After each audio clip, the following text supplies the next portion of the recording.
national parks.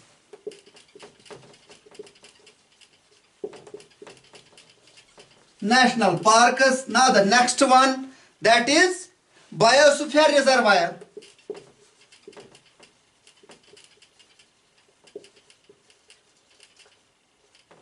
Biosphere reservoir बेटा। अब यहां पर फर्स्ट ऑफ ऑल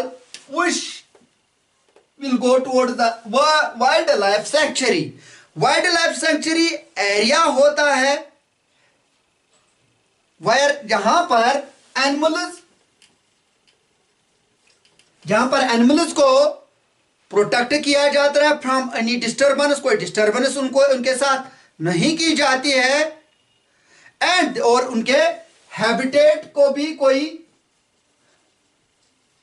बाधा नहीं आनी चाहिए। फॉर एग्जाम्पल हम कहेंगे बर्ड सेंचुरी।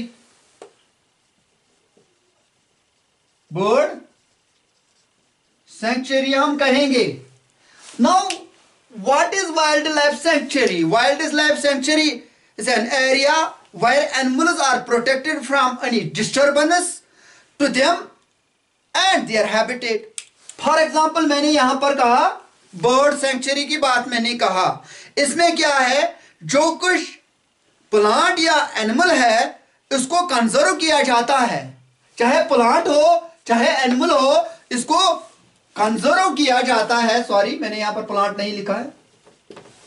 इसको कंजर्व किया जाता है, जो जहां रहता है उनको उसी जगह पर रहने देते हैं।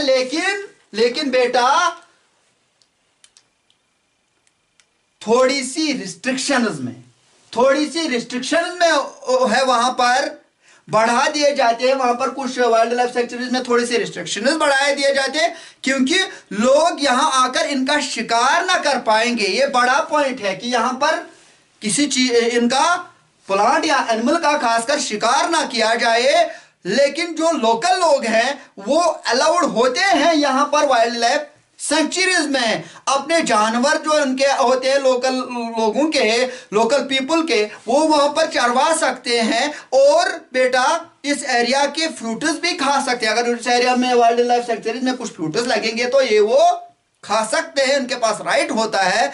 इस लोकल लोगों के लिए थोड़ी सी अलाउड है, थोड़ी सी रिस्ट्रिक्शन नहीं रखे गए ज्यादा, तो इनको अलाउड है वहां पर आने जाने के लिए। वन मोर दैट इज हमारे पास अब आ चुकी है नेशनल पार्क्स। हमारे पास क्या आ चुकी है बेटा? नेशनल पार्क्स हमारे साथ आ चुके हैं। नेशनल पार्क्स की बात की जाए तो ये एरियाज है जहां पर रिजर्व किए जाते हैं वाइल्ड लाइफ को, where they can freely use the habitat, freely use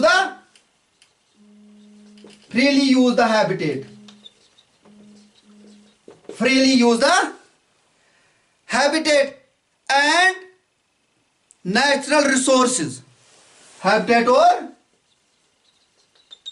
natural resources। For example जो गिर फॉरेस्ट है, क्या है बेटा? गिर फॉरेस्ट की मैं बात कर रहा हूं बेटा। नाउ यहां पर नेचुरल पार्क्स की बात आ रही है। Natural parks are reserved for wildlife के लिए रिजर्व रखे गए, where they can freely use the habitats and natural resources. For example Gir forest. लेकिन नेशनल पार्क्स में लोगों की एंट्री नहीं होती है बेटा। यहां पर वाइल्ड लाइफ को एकदम खुला छोड़ दिया जाता है उनके नेचुरल हैबिटेट में। वाइल्ड लाइफ अपनी मर्जी से यहां पर मस्त रहते हैं और जैसे हमने मिसाल यहां पर दी गिर फॉरेस्ट की, इस पार्क में ऑर्गेनिजम्स को उन्हीं की नेचुरल हैबिटेट पर कंजर्व किया जाता है नेशनल पार्क्स में। अब वहां यहां पर और एक है बायोस्फीयर रिजर्वायर। क्या है बेटा? बायोस्फीयर रिजर्वायर और एक जगह है जहां पर हम इनको कंजर्व करते हैं। एक बड़ा एरिया होता है जो प्रोटेक्टेड होता है वाइल्ड लाइफ के लिए, प्लांट्स और एनिमल्स के लिए, एनिमल रिसोर्सेज के लिए, उनके ट्रेडिशनल हैबिटेट में रहने के लिए।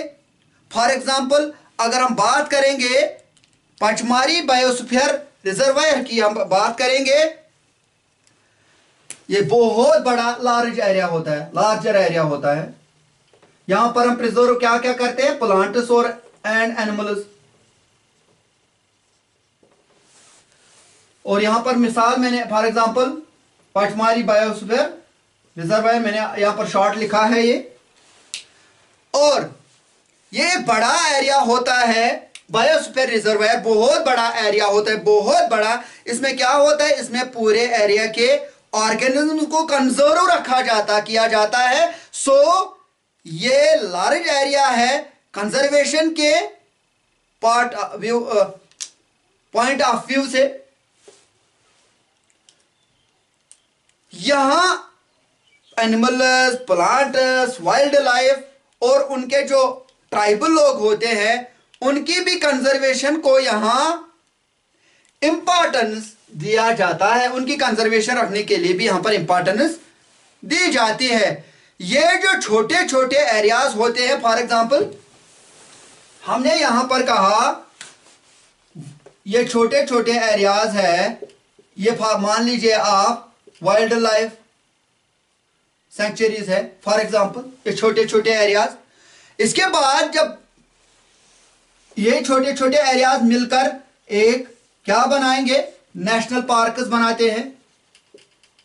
बहुत सारे नेशनल पार्क्स मिलकर, मिसाल के तौर पर आप एक बायोस्फीयर रिजर्वायर बनाते हो, एक बायोस्फीयर रिजर्वायर बन जाता है। ये जो छोटे छोटे एरियाज होते हैं उनको कहेंगे क्या, वाइल्ड लाइफ सेंचुरीज हम इनको कहते हैं। और इसी तरह बहुत सारे एरियाज मिलकर नेशनल पार्क्स बनाते हैं। और कभी कभार किसी बड़े प्लॉट को, जैसे हिमालय को हॉटस्पॉट माना जाता है, इसको बायोस्फीयर रिजर्वायर माना जाता है। इस बायोस्फीयर की डायमीटर और एरिया ज्यादा होती है बेटा। जैसे कि हम कहेंगे बहुत सारे नेशनल पार्क्स मिलकर बायोस्फीयर रिजर्वायर बनाते हैं। जैसे मैंने यहां पर पचमारी बायोस्फीयर रिजर्वायर की बात की बेटा, ये पाक में है, ये कहां पर, सतपुरा पाक में है। इसमें 2 वाइल्ड लाइफ सेंचुरीज है, बायोस्फीयर रिजर्वायर में 2 वाइल्ड लाइफ सेंचुरीज है, एक बोरी और पचमारी, बोरी एंड पचमारी। ओके बेटा, दैट मीन्स इसमें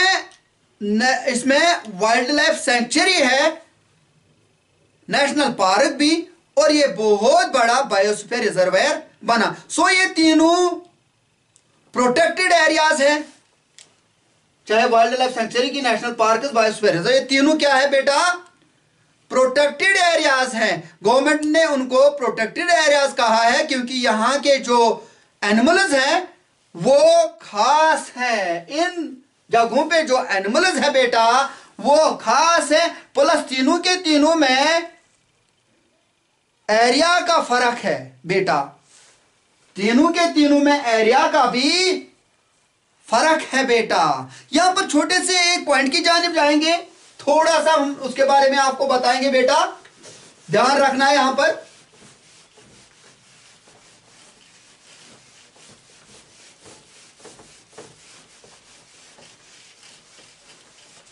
और वो है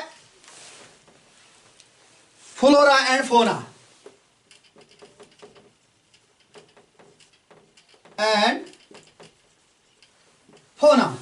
इसके बारे में आपने सुना होगा, फ्लोरा एंड फोना के बारे में आपने सुना होगा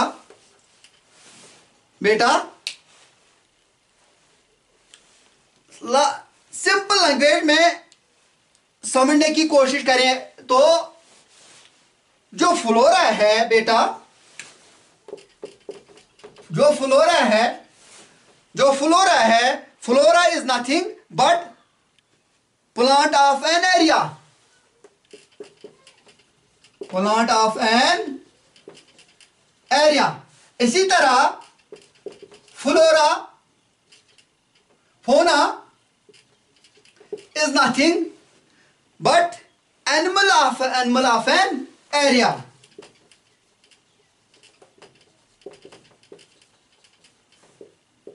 एरिया बेटा, मैं आपको यहां पर एक एग्जांपल दूंगा।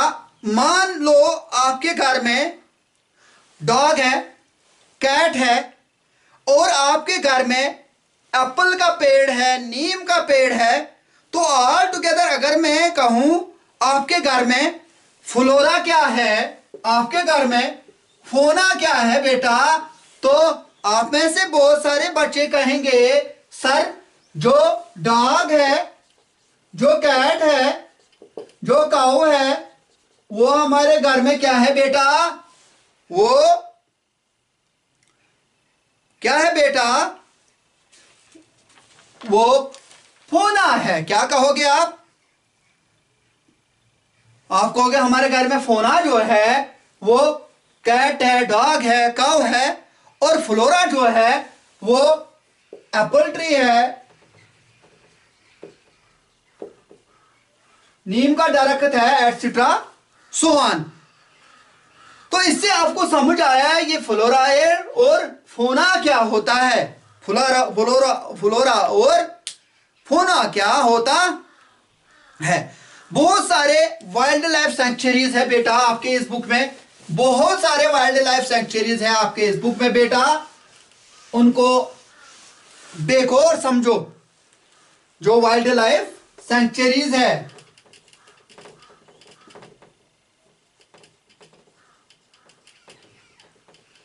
बहुत सारे वाइल्ड लाइफ सेंचुरीज है। भरतपुर बर्ड सेंचुरी है,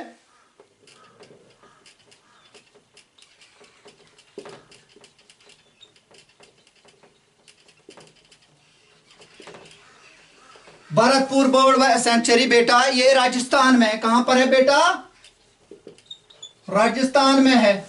और यहां पर किसकी कंजर्वेशन की जाती है बेटा, यहां पर बर्ड की कंजर्वेशन की जाती है बेटा। इसी तरह बहुत सारे आपके बुक्स में है वाइल्ड लाइफ सेंचुरीज है, जैसे चिल्का लेक बर्ड सेंचुरी है, ये बेटा उड़ीसा में है। मैं सभी यहां पर नहीं लिखूंगा, अब आपको मैं बताता जाऊंगा, आपको बुक्स में है ये सारे।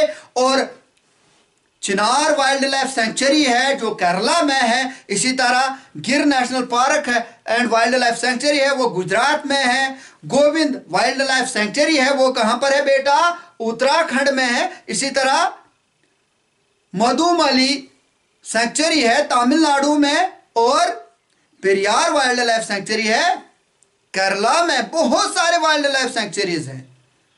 वैसे बहुत सारे, जैसे बहुत सारे वाइल्ड लाइफ सेंचुरीज है, इसी तरह बहुत सारे नेशनल पार्क्स भी है बेटा, नेशनल पार्क्स भी है बेटा बहुत सारे। इन नेशनल पार्क्स में मैं आपको बताऊंगा काजीरंगा नेशनल पार्क जो है नंबर 1,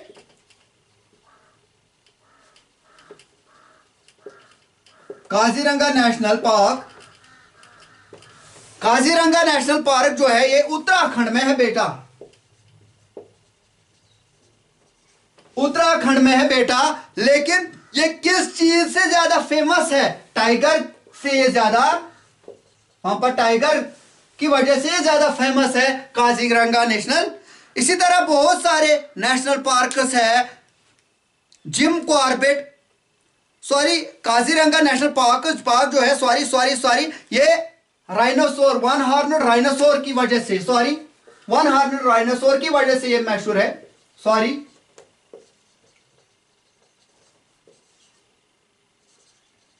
राइनोसोर्स की वजह से ये मशहूर है। इसी तरह जिम कॉर्बेट नेशनल पार्क की भी बात की जाए तो उत्तराखंड में है, लेकिन ये जो है काजीरंगा नेशनल पार्क जो है ये कहां पर है बेटा, ये आसाम में है। कहां पर है बेटा, असम में है। तो मुझे थोड़ा सा यहां पर कंफ्यूजन हुआ था, ये असम में है बेटा। और यहां पर वन हॉर्नड राइनोसोरस पाए जाते हैं बेटा। और ये इन्हीं वन हॉर्न राइनोसोरस की वजह से फेमस है। इसी तरह जिम कॉर्बेट नेशनल पार्क है बेटा आपके बुक में, और उत्तराखंड में ये पाई जाती है। ये पार्क ये फेमस है टाइगर से। और गिर फॉरेस्ट नेशनल पार्क है गुजरात में, और ये भी एशियाटिक लायन से ये फेमस है। और इसी तरह सुंदरबन नेशनल पार्क है वेस्ट बंगाल में, ये एशियाटिक रॉयल बंगाल टाइगर से फेमस है। इसी तरह सतपुरा नेशनल पार्क है बेटा, उस सतपुरा नेशनल पार्क मध्य प्रदेश में है, और ये टाइगर से फेमस है, टाइगर की वजह से ये फेमस है। बहुत सारे ये सारे हमारे कॉमन नेशनल पार्क्स हैं, और यहाँ पर बहुत सारे नेशनल पार्क्स हैं जहाँ पर ऑर्गेनिजम्स की कंजर्वेशन, असल में हमें यही बताना है, इन पार्क्स में ऑर्गेनिजम्स की कंजर्वेशन होती है उन्हीं की हैबिटेट में। अब यहां पर कंजर्वेशन की में बेटा याद रखो, कंजर्वेशन दो तरह की होती है, two types of conservation.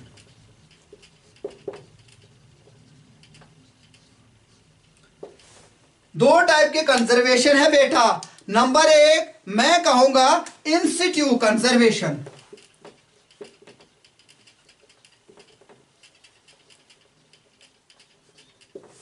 Number two जो है वो बेटा है एक्सिटिव conservation.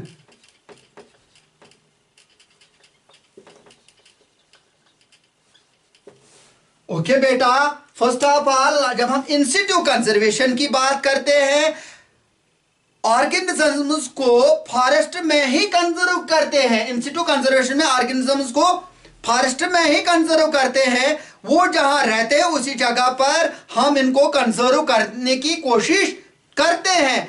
Institute means conservation, institute conservation means in house conservation, क्योंकि इसी माहौल में, इसी माहौल में अपने वातावरण में हम उसको कंजर्व करते हैं। It is one in situ conservation. One more is that is ex situ conservation. क्या है बेटा? एक्सिटिव कंजर्वेशन जो है, कभी कभार हम ऑर्गेनिजम्स को उनके हैबिटेट से बाहर ले आते हैं, तो वहां पर हम उनको बनी बनाई जंगलों में रखते हैं। फॉर एग्जाम्पल हम केजेस में रखते हैं और इनको वहां प्रिजर्व करने की कोशिश करते हैं वहां पर, तो that is extensive conservation means outside the house conservation, outside the house conservation। इनको हम अपने हैबिटेट में रखते हैं, वहीं पर कंजर्व करते हैं, अपने फॉरेस्ट्स में रखते हैं। इंस्टीट्यूट्स में, एक्सिट्यूट्स में हम क्या करते हैं, उनको आउटसाइड ले जाते हैं और आउटसाइड ही उनकी कंजर्वेशन करते हैं बेटा।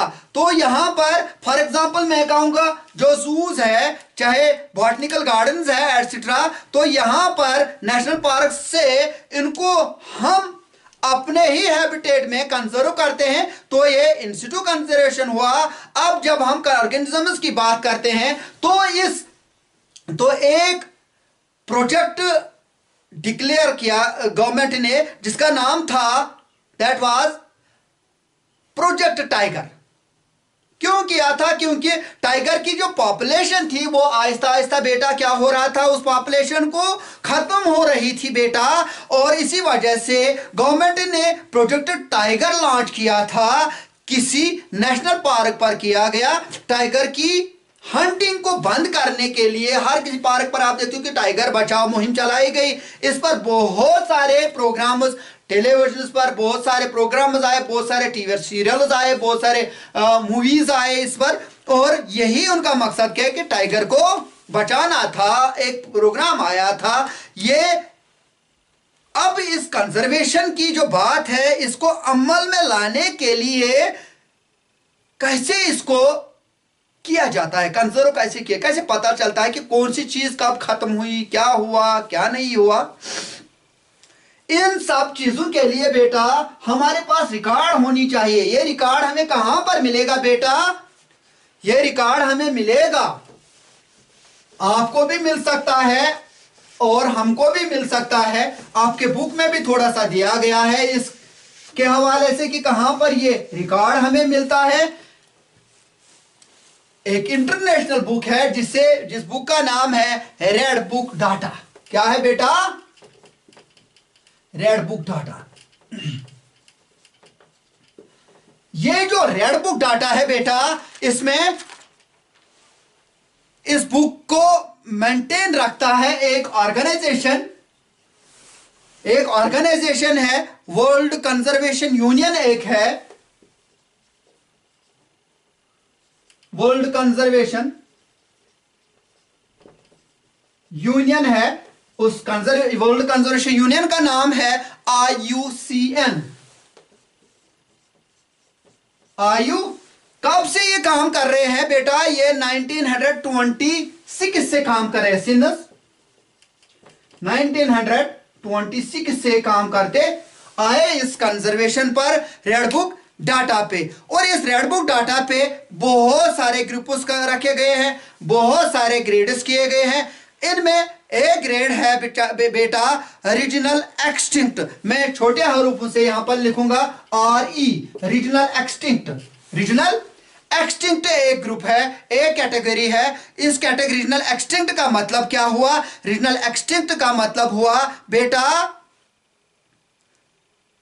कुछ चीजें हैं स्पेसिफिक एरिया में, ये चीजें खत्म हो चुके हैं। स्पेसिफिक एरिया में ये खत्म होने वाला है। और कुछ और एक कैटेगरी है इसमें, उससे एक्सटिंक्ट कहते हैं। क्या कहते हैं बेटा? एक्सटिंक्ट।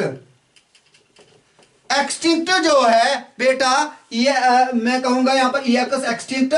और ये ग्रुप जो है, ये कैटेगरी जो है, ये पूरी तरह से खत्म हो चुकी है। मान लीजिए ये चीजें अब आपको मिलेगा नहीं, लेकिन उसके बाद जो रीजनल एक्सटिंक्ट कैटेगरी है, इसमें किसी स्पेसिफिक एरिया में कोई स्पीसीज खत्म हुई है, लेकिन किसी एरिया में है अभी भी, उसको रीजनली एक्सटिंक्ट एरिया कहते हैं रेड बुक डाटा के हिसाब से। और एक है extinct in the world, extinct in the world EW। और एक कैटेगरी है एक्सटिंक्ट इन द वर्ल्ड। तो यहां पर वो अपने जो लोकल एरियाज में खत्म हो चुकी है, ये पॉपुलेशन, ये स्पीसीज खत्म हो चुकी है अपनी किसी अपने एरिया में, लेकिन बेटा कहीं और ये स्पीसीज हमें मिलेगी। लोकल एरिया में तो ये नहीं पाई जा रही है ये स्पीसीज, लेकिन किसी और एरिया में है बेटा। इसके बाद क्रिटिकली एंडेंजर्ड, मैं यहां पर CR लिखूंगा, क्रिटिकली एंडेंजर्ड। और एक कैटेगरी दे दी गई है वहां पर। वो कौन से चीजें होते हैं, वो कौन से प्लांट्स या एनिमल्स है? वो फॉर एग्जांपल जो जल्दी खत्म होने वाले चीजें हैं, उनको क्रिटिकली एंडेंजर्ड ग्रुप में रखा गया है। फॉर एग्जांपल वल्चर था, वल्चर अब ये ज्यादा नहीं दिख रहा है। इसी तरह एंडेंजर्ड था, one more category that is EN, endangered. Endangered का जो फिरिश्ता आ रहा है, ग्रुप आ रहा है, अब ये खत्म होने के लाइन में जा रहा है। फॉर एग्जांपल टाइगर है, व्हाइट बैफेलो है। इसी तरह वल्नरेबल और एक VU, वल्नरेबल और एक कैटेगरी है। इस कैटेगरी में जो स्पीसीज आते हैं, उनके चांसेस है कि फ्यूचर में इनमें कमी आएगी। इन फ्यूचर जनरेशन, फ्यूचर में अगर इसी तरह ये काम होते गए तो फ्यूचर में इनकी कमी आएगी। और फिर नियर थ्रेटनड आते हैं, नियर थ्रेटनड आते हैं। और एक category near threatened means first signal की आपकी पॉपुलेशन में कमी होने को है, इस पॉपुलेशन में कमी होने को है। फिर आता है लीस्ट कंसर्न, लीस्ट कंसर्न। और एक कैटेगरी लीस्ट कंसर्न में मीन्स ये बहुत ज्यादा है, ये अगर इस्तेमाल भी होंगे, अगर खत्म होंगे तो, लेकिन ये बहुत समय तक चलेंगे। दैट मीन्स इंसेक्ट्स जो होते हैं, इंसेक्ट्स आपके पास बहुत सारे लाते ज्यादा अनलिमिटेड है, कितने इस्तेमाल करोगे, इनमें ज्यादा फर्क नहीं पड़ेगी। और फिर और एक कैटेगरी यहां पर रखी गई है डाटा डिफिशिएंट। डाटा डिफिशिएंट और एक कैटेगरी डाटा डिफिशिएंट। ये जो डाटा डिफिशिएंट है, इसने कहा कि इससे जो प्लांट्स है या एनिमल्स जिसकी स्टडी अभी नहीं हो, जिनकी स्टडी अभी नहीं हुई है, उनके बारे में बताया गया है बेटा। और उसके बाद नॉट इवाल्युएटेड, नॉट इवाल्युएटेड और एक कैटेगरी है। इसका मतलब है कि अभी रेड बुक के नोटिस में ही नहीं आया। कुछ स्पीसीज, कुछ प्लांट्स, कुछ एनिमल्स होते हैं कुछ कि वो आपके नोटिस में ही नहीं आई, रेड बुक डाटा के नोटिस में ही नहीं आई। इसमें अलग अलग नेशन एरिया के एनिमल्स और प्लांट्स का रिकॉर्ड दर्ज होता है। इसको स्टडी करते हैं और फिर एवरेज करते हैं, ये जो ऑर्गेनिजम्स है ये ज्यादा है या कम है या ये खत्म हो गए हैं। इस पर अलग अलग कैटेगरीज बनाए गए हैं। एज वी कैन से, जैसे हम टाइगर की बात कर रहे थे, ये तो थ्रेटनड है ना, है कि नहीं? टाइगर क्या है? थ्रेट में है क्योंकि ये खतरे में है। इसी तरह वाइल्ड बैफेलो वो एंडेंजर्ड है।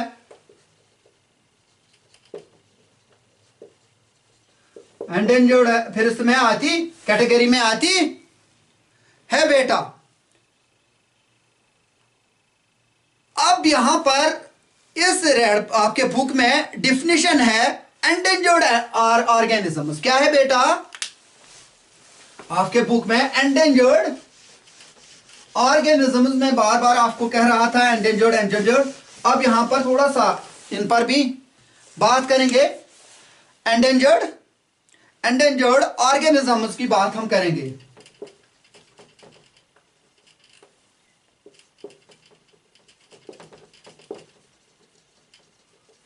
एंडेंजर्ड ऑर्गेनिजम्स की हम बात करें, एंडेंजर्ड ऑर्गेनिजम्स की बात करेंगे। ये ऑर्गेनिज्म है that is going to extinct in future.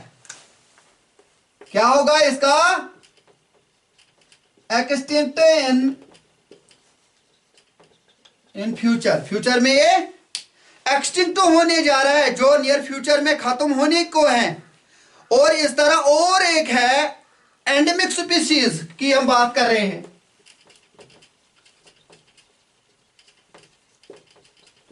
Endemic species की भी मैं बात कर रहा था। एंडेमिक स्पीसीज क्या होते हैं? आर दो species of plants and animals which are found in exclusively in a particular area.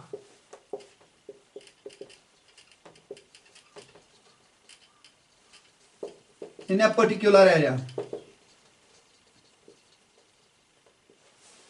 किसी पर्टिकुलर एरिया में पाया जाता। कुछ चीजें जो एक ही जगह पर मिलते हैं उनको और किसी जगह पर नहीं पाओगे, उनको that is endemic species. That is endemic species. और वो उसी जगह पर ही जिंदा रह सकते हैं। किसी और जगह पर ले जाओ तो वो मर जाएंगे बेटा, वो वहां पर जिंदा नहीं रहेंगे बेटा। और मैंने बहुत जगह सिर्फ स्पीसीज स्पीसीज स्पीसीज स्पीसीज की बात की। ये क्या है स्पीसीज बेटा? स्पीसीज की मैंने बहुत जगह बात की। मान लीजिए किसी की भी ऑर्गेनिज्म की पॉपुलेशन का जो ग्रुप होता है, किसी भी ऑर्गेनिज्म की जो पॉपुलेशन का जो ग्रुप होता है वो बिल्कुल सेम होता है। जैसे वो ऑर्गेनिज्म का ग्रुप भी वही खाता है, ये ऑर्गेनिज्म के यहां पर भी वहां पर कोई है वो खाता भी सेम है, पीता भी सेम है, रिप्रोडक्शन भी सेम करता है। तो हम that group of population we call it species. अभी आपको शायद पूरा समझ नहीं आया। जैसे ह्यूमन्स है, आप भी ह्यूमन्स हो, मैं भी ह्यूमन्स हूं। मैं भी खाता हूं, आप भी खाते हो। मैं भी पीता हूं, आप भी पीते हो। और ह्यूमन्स रिप्रोडक्शन भी करते हैं, बाकी सारी चीजें करते हैं, सेम होते हैं। अगर इनका साइज अलग होता है, रंग अलग होता है, लेकिन ऑल ओवर एक ही ग्रुप में आते हैं, ह्यूमन स्पीसीज के पॉपुलेशन के ग्रुप में आते हैं। तो हम इनको सेम स्पीसीज होनी चाहिए, जिनका रहन सहन, खान पीन सब कुछ एक होगा। तो उनको सेम स्पीसीज हम कहते हैं बेटा। यहां पर आपको समझ आ चुका होता। अब आपको ये स्पीसीज समझ आया। What do you mean by the term species? Species is a group of population which are capable of interbreeding. This means that the members of a species can reproduce fertile offsprings only with the members of their own species and not with members of other species बेटा। Hope कि आपको यहां पर understand हुआ। Now we go towards one more point, that is बेटा migration. आपके इस NCERT book में यह भी दिया गया है माइग्रेशन का। यहां पर माइग्रेशन का भी कंसेप्ट है। बर्ड्स एक जगह से दूसरी जगह जाते हैं, एक ही जगह पे नहीं रुकते हैं, वो एक जगह से दूसरी जगह घूमते रहते हैं, from one place to another place. क्यों वो जाते हैं? Why they go from one place to another place बेटा? Due to in search of food. या तो ये खुराक के लिए जाएंगे, या तो ये ड्यू टू शेल्टर के लिए जाएंगे, या तो बेटा क्यों जाएंगे, या तो ये ड्यू टू सीजनल चेंज होती है। कहीं पर सीजनल चेंज होता है, कभी कभार क्या होता है ड्यू टू एनवायरमेंटल चेंज भी होती है। एनवायरमेंटल चेंज भी होती है। आपने देखा कि कभी कभार जंगलों में आग लग जाती है ड्यू टू एनवायरमेंटल चेंज की वजह से ही ना, वो वहां पर माइग्रेशन करते हैं। कभी कभार फूड की वजह से, फूड की जरूरत इनको पड़ती है, ये माइग्रेशन करते हैं। कभी कभार इनको रहने के लिए जगह चाहिए, विंटर्स की वजह से भी बेटा। आप देख रहे हो हमारे कश्मीर में ज्यादातर विंटर्स में ये ज्यादा माइग्रेशन करते हैं, है ना। अब जब बाहर आएगा तो ये वापस आने शुरू आएंगे और हमें नए नए बर्ड्स देखने को मिल पाएंगे। इन वेस्टर्न एरियाज में क्या होता है, वेस्टर्न एरियाज में हार्श कंडीशंस की वजह से वहां पर माइग्रेशन करते हैं। कौन? बर्ड्स माइग्रेशन करते हैं बेटा। मैंने एक जगह पे आपको कहा था पेपर की वजह से, पेपर की वजह से भी डिफॉरेस्टेशन होती है। अब यहां पर उसी कंसेप्ट को मैं यहां पर लाऊंगा, recycling of paper. Recycling of paper. जब हम पेपर को डिफॉरेस्टेशन में हमने एक चीज वहां पर स्टडी किया, थोड़ा सा, ज्यादा नहीं, और यहां पर हम उसको कहेंगे recycling of paper. Also use of paper भी हम कहेंगे। हम पेपर को ट्री से ही बनाते हैं बेटा। अगर पेपर को रिसाइकल किया जाए तो इससे बहुत सारे बेटा पेड़ बच पाएंगे, इससे बहुत सारे फॉरेस्ट्स बच पाएंगे। और यह भी एक तरह की डिफॉरेस्टेशन है कि हम पेपर इस्तेमाल करने के लिए पेड़ों को काटते हैं, उनकी जो ऊपर वाली लेयर होती है उसको हम पेपर बनाते हैं, तो उससे भी डिफॉरेस्टेशन होती है बेटा। Paper making is also a part of deforestation. लेकिन रिसाइकलिंग अगर की जाएगी, रिसाइकलिंग ऑफ पेपर, तो डिफॉरेस्टेशन से हम बच पाएंगे। और एक कंसेप्ट मैं आपको देना चाहता हूं। आजकल जो ये स्मार्टफोन आ चुके हैं, लैपटॉप एटसेट्रा आप इस्तेमाल करते हो, इलेक्ट्रॉनिक मीडिया है, तो मैं कह रहा हूं कि ये तो अच्छा, इसकी एडवांटेज यहां पर है, यहां पर इसकी एडवांटेज है। अगर भी इन्हीं को ज्यादा इस्तेमाल करेंगे तो हम डिफॉरेस्टेशन से बच पाएंगे। डिफॉरेस्टेशन ज्यादा नहीं होगी तो हमारा वातावरण बच पाएगा। तो इस इलेक्ट्रॉनिक मीडिया का ये एडवांटेज है। लेकिन हम एडवांटेज ज्यादा इस्तेमाल नहीं करते बेटा। तो हम इसीलिए यहां तक आज यहां पर पहुंच चुके हैं कि अब तो सांस लेना भी मुश्किल हो रहा है। हमने दरख्त काटे, जंगल साफ किए और हमें डिफॉरेस्टेशन का सामना करना पड़ा बेटा। अब करना क्या है? अब आपने डिफॉरेस्टेशन की, अब अगर इसको वापस लाना है, कंजर्व करना है, लेकिन इसके लिए आपको रिफॉरेस्टेशन करनी होगी बेटा।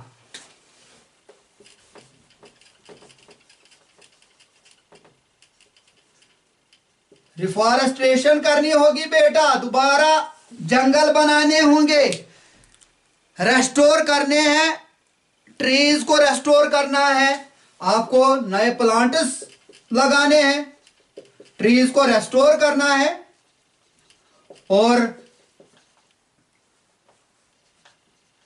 टोर करना है आपको, और प्लांट ज्यादा ज्यादा लगाने हैं ताकि जो एनवायरनमेंट की बैलेंस है वो बिगड़ ना जाए और हम सही तरह से इस धरती पे ठीक तरह से रह पाएंगे। Now it was at least all about the conservation of plants and animals. Thank you beta.